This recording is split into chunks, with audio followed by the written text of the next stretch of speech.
Hello, Centre for Effective Living community. It's Valerie Ling, clinical psychologist here. I've got a little bit of a tickle in my throat. If you've come to see me this week, you know I have been struggling with a cough that I'm recovering from. So if you see me kind of munching through something, that's because I've got a cough lolly in my mouth to get me through this video. I'm going to take my time with this video today. It is a weighty subject. It is a significant topic. It is an important situation that we talk about.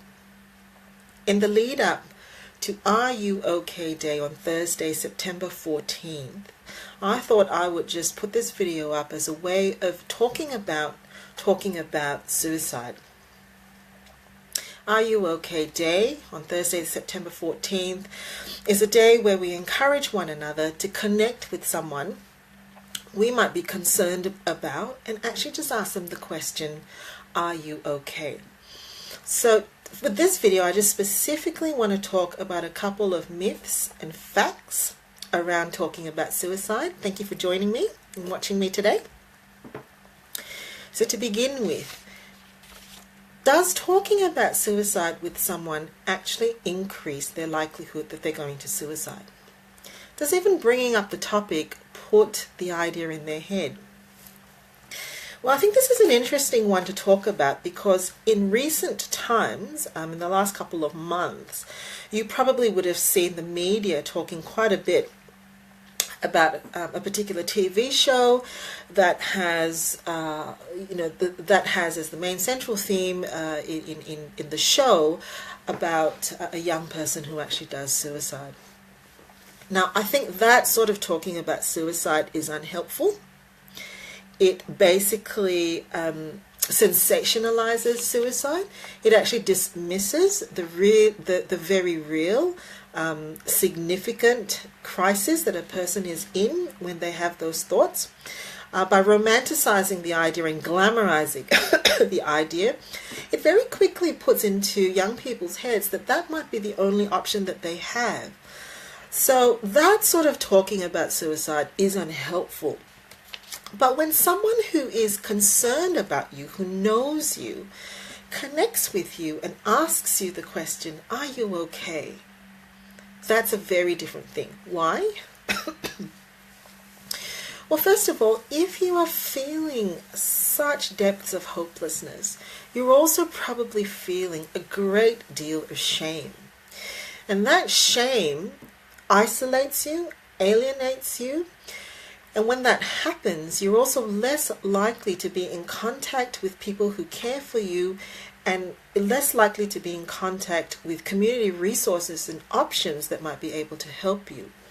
So if anything, asking someone if they're okay and actually raising the awareness to say, I've noticed, I'm someone who cares about you and I've actually noticed that something's not quite right about you and I'm concerned. If anything, that helps to bring relief to that isolation. That helps to actually disconfirm the idea that they're a burden. Excuse me. It helps to actually step into that space of shame. So what does shame want to do? Shame wants to engulf you and hide you. But when someone steps into that space with empathy and care, you're actually not alone. So asking someone if they're okay, listening in to hear if there are thoughts of suicide or self-harm is an incredibly important thing that we can do. So that's what I wanted to say about asking someone if they're okay for that one. Now, kids, whenever I can, whatever public space that I'm on, I like to raise awareness of mental health issues for children and adolescents. I'll tell you this lovely story of when I was training in my Masters of Clinical Psychology. It was a moment I just can't forget. And it was in a class. So in my degree, in the master's program, I specifically chose topics, I suppose, that I thought were important, and one of them were child and adolescent mental health subjects. And the lecturer who taught us mental health, particularly child psychology, in one of her classes, it probably was the beginning of the class, excuse me, she made us all get down on our knees while she remained standing. And then she put us in pairs and got one of us to stand and one of us to be on our knees. And what she got us to do was to spend a couple of minutes in that dynamic, walking around on our knees and asking for help. Just basic questions of help. I'm hungry. Can you please feed me? I'm tired. Can I please go to sleep? And that exercise, I think, just redefined my whole clinical orientation, even as a student, because I realized how powerless children were. First of all, that height disparity, having to look up, having to ask someone who has more power over you for help, it's an incredibly vulnerable space to be in. And so you can imagine that for children with mental health issues who are experiencing profound hopelessness and sadness, excuse me, it can be very difficult for them to ask for help. So here's the other myth I wanted to bust. Kids can feel suicidal. They can have suicidal thoughts. I looked up some statistics. The Kids Helpline have said that between the years of 2009 and 2013, 70 children between the age of 5 and 14 died from suicide in Australia. 70 children between the ages of 5 and 14.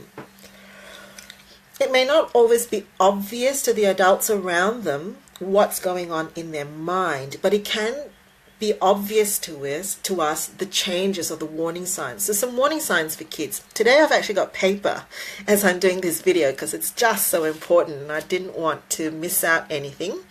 So I am going to grab my paper.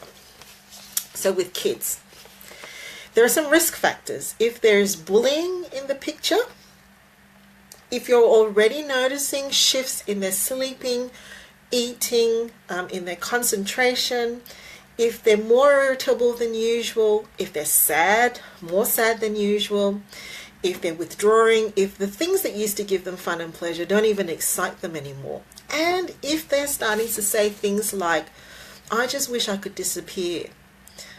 Wouldn't it be nice if I could just go to sleep and not wake up? If they're actually saying, I just want to die, these are some signs and indicators that there's something going on with a child that you know or that you love that is out of the norm of the child that you would experience if they were well and happy. So looking for shifts, changes in the way that a child or adolescent is presenting is an important indicator. So with kids, it may not always be obvious what they're thinking, but looking at shifts or hearing thoughts where they're actually thinking that they want to disappear are important indicators. Now, the other thing I wanted to talk about is what are the actual warning signs in general? Do you need to be an expert to ask the question, are you okay? Well, the thing that I want to say about this is if you know the person, you are probably an expert in what that person looks like in good times and in sad times. And if you know that person in sad times, you're probably also going to be an expert in how long typically those sad times have lasted and what can cheer the person up. And when you know someone and those things that usually cheer them up aren't cheering them up, and that cloud that seems to be hanging over them is hanging around a lot longer than it usually does, then you probably have enough information to ask that question. Are you okay?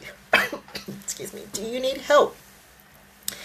So the warning signs, if you're seeing increased hopelessness, they're withdrawing, they're not picking up their phone. Well, these days people don't really pick up their phone. If they're not messaging back, if you're noticing that they're actually researching about ways to die, or there seems to be an unusual interest in medication or substances, if you're actually detecting that more often than not, they're actually talking about being a burden to others, about how tired and exhausted they are, about how they're not feeling that there are much options or choices for them in terms of getting out of a difficult situation that they're in. And certainly if there's a history of mental health issues, then there are indicators and signs to actually give you a sense of confidence to say, no, I'm going to step in and actually ask that question, are you okay?